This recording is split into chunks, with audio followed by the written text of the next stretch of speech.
Whew! Hi everyone, Sportano here, the internet's busiest music nerd. I hope you're doing well, and it's time to talk about evil corporations, specifically ticketing giant Ticketmaster, a company that I have had the displeasure to talk about on this channel multiple times, really for years now. And look, to any real, true-blooded music fan, you already know the ticketing industry, historically, is a pretty greedy and nasty place where you've got fees and scalpers, all making ticket prices more expensive than they should be. But even with concert ticket prices being as expensive as they are right now, apparently the CEO of Ticketmaster thinks they're not expensive enough. About a week ago, this video clip of Ticketmaster boss Michael Rapinoe hit the internet, where he was pretty much arguing that there's actually a much higher ceiling on concert ticket prices than we think, given that there are some people who will pay $7,000 for front row courtside seats at a Knicks game. For you, music is a better business, though, than selling tickets for sports. I always joke, sports, it's like a badge of honor to spend $70,000 for a Knicks courtside. They beat me up if we charge $800 for Beyonce, right? So we have a lot of runway left, right? So when you read about the ticket prices going up, it's still average concert price is $72. Try going to a Laker game for that, and there's 80 of them or whatever the hell. So the concert is underpriced. Pretty terrible look.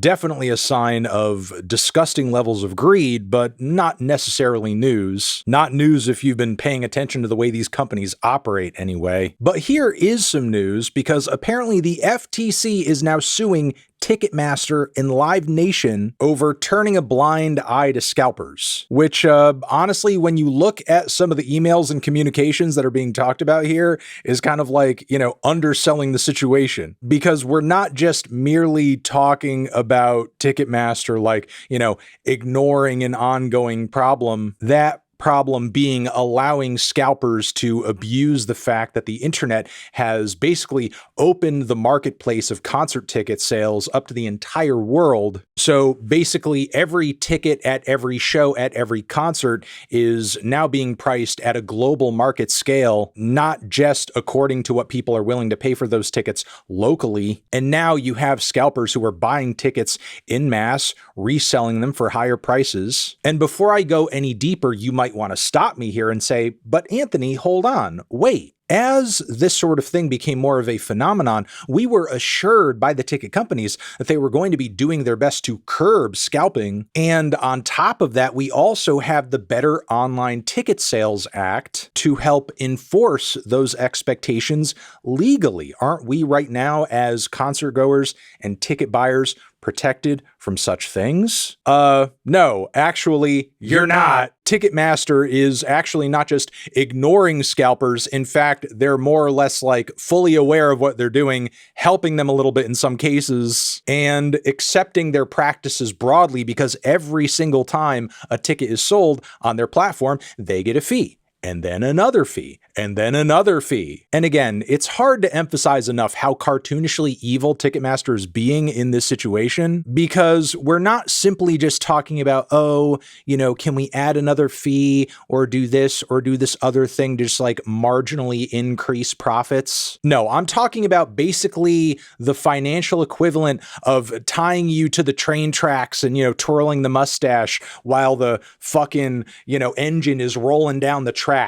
As Ars Technica reports, from 2020 to 2024, just one broker, basically, somebody who's buying a whole bunch of tickets for resale, known to Ticketmaster, managed more than 13,000 accounts to circumvent ticket limits, the FTC alleged. And again, this is according to internal documentation, like they are fully aware that these scalpers are operating in this way, a fact that's pretty damning once you consider that Ticketmaster currently controls 80% of primary ticketing for major concert venues. Apparently, there's another communication here that goes into the details of exactly how all of this works, with one engineer explaining, we have a guy that hires 1,000 college kids to each buy the ticket limit of 8, giving him 8,000 tickets to resell. Then we have a guy who creates 1,000 fake accounts and uses each to buy the ticket limit of 8, giving him 8,000 tickets to resell. We say the former is legit and call him a broker,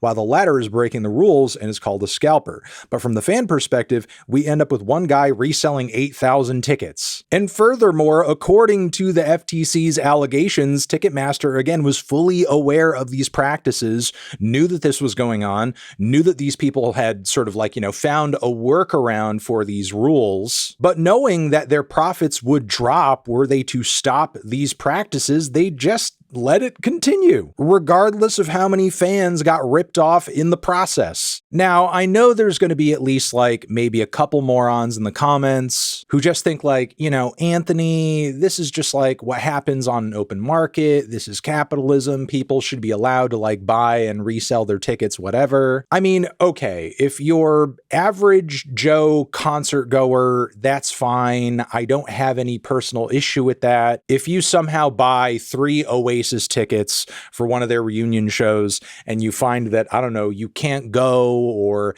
that you don't need one of them, and you end up like reselling it for maybe 50% over what you paid, I guess fine. I mean, maybe a little itty bitty tiny bit greasy on your part, but like not the worst thing in the world. The practices I'm talking about here are much worse and on a much grander scale, because according to these FTC allegations, we're talking about $81,000 in Coldplay tickets then being flipped into $170,000 of Coldplay tickets. That's doubling your money. That's not fair. That's not sensible. That's not for the love of music. That's just pure unadulterated greed. And with Ticketmaster and Live Nation just not stopping these scalpers in their tracks, these kinds of profits are essentially guaranteed. You're pretty much shooting fish in a barrel so long as you could buy the tickets early enough. Imagine if you could just walk into a Las Vegas casino with those kinds of odds and just double your money instantly just because you had 81 grand to throw down. So yeah, this is just absolutely, positively fucking insane. But I'm actually not done. Here is the worst part. Here's the craziest part. Here is the actual honest to God kicker. Proof for that, as flagrant as Ticketmaster is being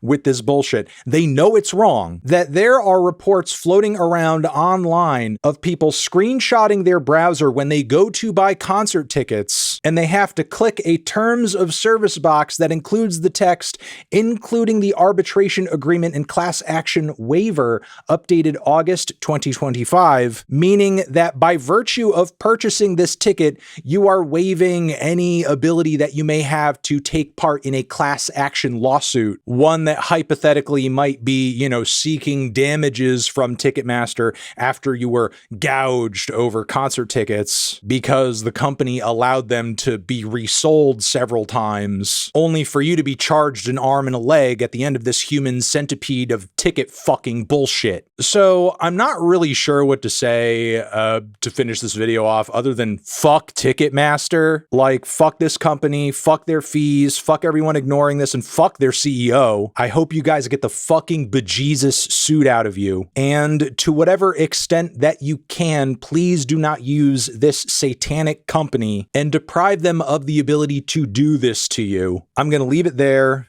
You guys let me know what you think about this in the comments. I'm sure you will. Over here next to my head is another video that you could check out. Hit that up, or yeah. Anthony Fantano, Ticketmaster, for never.